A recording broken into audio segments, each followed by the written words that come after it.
श्री राष्ट्रीय राजपूत करणी सेना के अध्यक्ष सुदेव सिंह गोगामेडी की हत्या कराने के लिए नेपाल में बैठे वीरेंद्र चारण ने रोहित राठौड़ और नितिन फौजी को सुपारी दी थी। अब ये सुपारी कितने में दी थी, क्यों दी थी और ये सारा क्या हुआ, इसी के मामले में इस खबर के अंदर बताएंगे आपको। ये तो हमने बता ही दिया है कि जो दो मुख्य जो शूटर थे, उन शूटर को चंडीगढ़ से गिरफ्तार कर लिया गया है। राजस्थान पुलिस और दिल्ली पुलिस की इन दोनों के जॉइंट एडवेंचर के अंदर इनको गिरफ्तार कर लिया गया है, उनको जयपुर लाया गया है और उनसे पूछताछ की जा रही है। और इस पूछताछ के अंदर कई ऐसे चौंकाने वाले सच हैं वो सामने आ रहे हैं। सबसे पहले आपको बता दें, ये जितना भी हम आपको बता रहे हैं, जो ये पुलिस की जांच में और जो पुलिस ने बताया उसी के हिसाब से हम आपको ये सारा आपको जानकारी दे रहे हैं। आप जो पुलिस ने बताया कि वर्चस्व और कई विवादों के चलते गोगामेडी की हत्या कराई गई थी।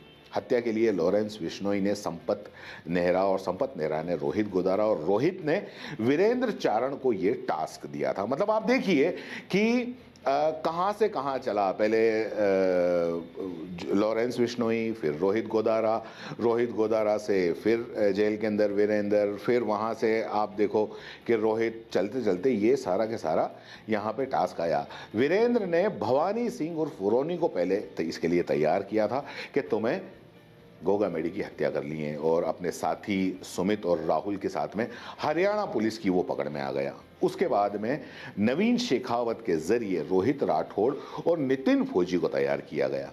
नितिन फौजी को लालच दिया गया कि गोगामेडी को अगर तुमने मार दिया तो उसे पत्नी के साथ में उसको कनाडा शिफ्ट कर दिया जाएगा, यानी कि तुम्हें बाहर भेज दिया जाएगा, जहां पर जाकर आप ऐश और आराम की जिंदगी जीना। वो संपत नेहरा और रोहित गोदारा के नज़दीक हो जाएगा। वहीं रोहित राठौड़ रेप केस का वो दरअसल गोगामेडी से बदला लेना चाहता था, इसीलिए गोगामेडी की हत्या करने के लिए वो राजी हो गया। जयपुर के कमिश्नर बीजू जॉर्ज जोसेफ ने ये बताया कि गोगामेडी की हत्या करने के लिए नवीन शेखावत ही रोहित और नितिन को लेकर सुखदेव के घर गया था।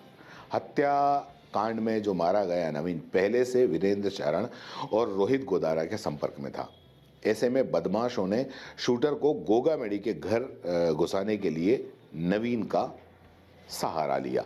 इसके लिए नवीन की गाड़ी किराए पर ली थी और इसी मिलने के बहाने दोनों को साथ वो ले गया था। इसके बाद 5 दिसंबर को अजमेर रोड पर तीनों आपस में मिले, सीधे गोगामेडी के घर पहुंचे और हत्या कर दी। आपको ये तो पता ही है कि हत्या करने के बाद में हमने पहली कुछ खबरों के अंदर बता दिया था कि आरोपियों की जो लोकेशन है वो किस तरीके से पकड़े गए, वो भी आपको बता देते हैं कि हत्या करने के बाद में आरोपियों की लोकेशन हिसार के अंदर आई थी। टीम ने बदमाश का मूवमेंट धारूहेड़ा और हिसार में होने के कारण दिल्ली क्राइम ब्रांच के से संपर्क किया, जहां से इंस्पेक्टर राकेश कुमार टीम लेकर पहुंच गए और इसके बाद जॉइंट ऑपरेशन शुरू किया गया। हिसार रेलवे स्टेशन से रोहित और नितिन के सीसीटीवी फुटेज निकाले गए। साथ ही गुड़गांव की जेल में भवानी सिंह से पूछताछ के बाद में उधम सिंह का नाम सामने आया। इसकी लोकेशन के आधार पर टीम चंडीगढ़ पहुंची। दबिश देकर नितिन फौजी, रोहित राठौड़ और उधम सिंह को एक साथ पकड़ा। इसके बाद में नितिन को सीधा जयपुर लाया गया, जबकि रोहित राठौड़ और उधम को क्राइम ब्रांच पहले दिल्ली ले गई। पूछताछ करने के बाद रविवार दोपहर को उन्हें जयपुर लाकर पुलिस को सौंप दिया गया। अब आपको ये भी बता दें कि सुपारी कितने में दी थी, और जो कि दिल्ली पुलिस ने बताया कि दिल्ली पुलिस के अनुसार रोहित और नितिन ने 50,000 रुपए के लिए गोगामेडी की हत्या कर दी। अब पुलिस इस मर्डर में सहयोग करने वाले और सोशल मीडिया पर उन्हें फॉलो करने वालों को भी पकड़कर पूछताछ करेगी। हत्या के लिए हथियार बाड़मेर से मंगवाए गए थे। वहीं हथियार बताया ये जा रहा है कि जो राजू ठेठ की हत्या में काम लिए गए थे वो ही हथियार थे। शूटआउट की प्लानिंग और ऑर्डर देने वाला दोनों बदमाशों के संपर्क में था। इंटरनेट कॉलिंग के जरिए बदमाशों को आगे क्या करना है इसकी जानकारी भी दी जा रही थी। अब जांच में यह भी सामने आया कि रोहित, नितिन और उधम होटल कमल रिजॉर्ट नाम के गेस्ट हाउस के अंदर, ये चंडीगढ़ के अंदर छुपे हुए थे। यहां तीनों नाम बदलकर छुपे हुए थे। आरोपियों ने फर्जी आधार कार्ड दविंदर कुमार, जयवीर सिंह और सुखवीर सिंह के नाम से बना रखे थे। इससे उनकी पहचान उजागर नहीं हुई थी। और जो गोगा मेडी की हत्या का प्लान बनाने वाला था वीरेंद्र चारण, वो कई सालों से फरार है। 1 लाख रुपए के इनामी बदमाश वीरेंद्र चारण ने नेपाल में रहकर भवानी के मार्फत नितिन और रोहित को सुखदेव की हत्या करने के लिए तैयार किया। उसने नवीन शेखावत के जरिए रोहित और नितिन को हत्या करने के लिए तैयार किया। हत्या के लिए वीरेंद्र ने 50,000 रुपए नवीन को भिजवाए और जांच में यह भी सामने आया कि यह पैसा ऑनलाइन दिया गया। इस कारण पुलिस ने जब ऑनलाइन पैसा देने वाले तक पहुंचने के लिए वो काफ़ी नज़दीक है। और रोहित को, मैंने आपको पहले भी बताया कि रोहित को दरअसल गोगा मेडी से बदला लेना था।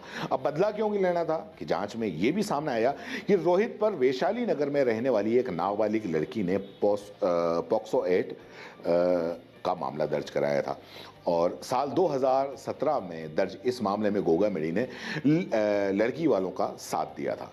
इसलिए रोहित राठौड़ को कई समय तक जेल में रहना पड़ा था।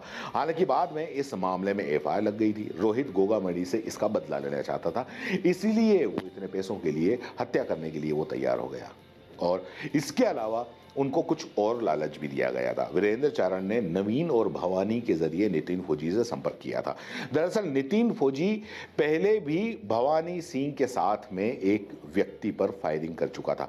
नितिन फौजी के दिमाग के अंदर ये बैठा दिया गया था कि उसकी फायरिंग वाली घटना के बाद नौकरी उसकी नहीं रहेगी, आर्मी वाले उसे नौकरी से निकालकर जेल में डाल देंगे।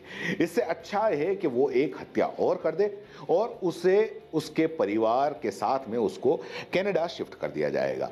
इससे उसे और परिवार को कोई परेशानी नहीं होगी।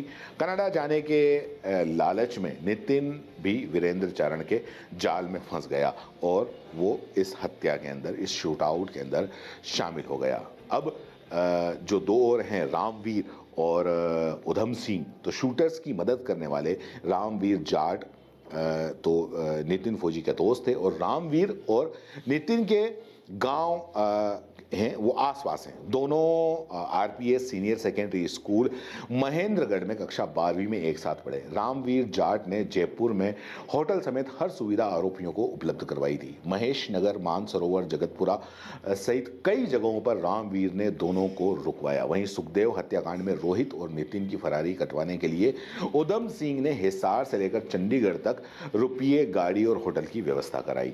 तो ये पूरा के पूरा ये जांच के अंदर ये सामने आया है। अभी ऐसे कई और राज हैं जो खुलने बाकी हैं, जो जैसे जैसे पुलिस इस राज से पर्दा उठाएगी हम आपको बताते रहेंगे। फिलहाल के लिए इतना ही। जय हिंद, जय भारत।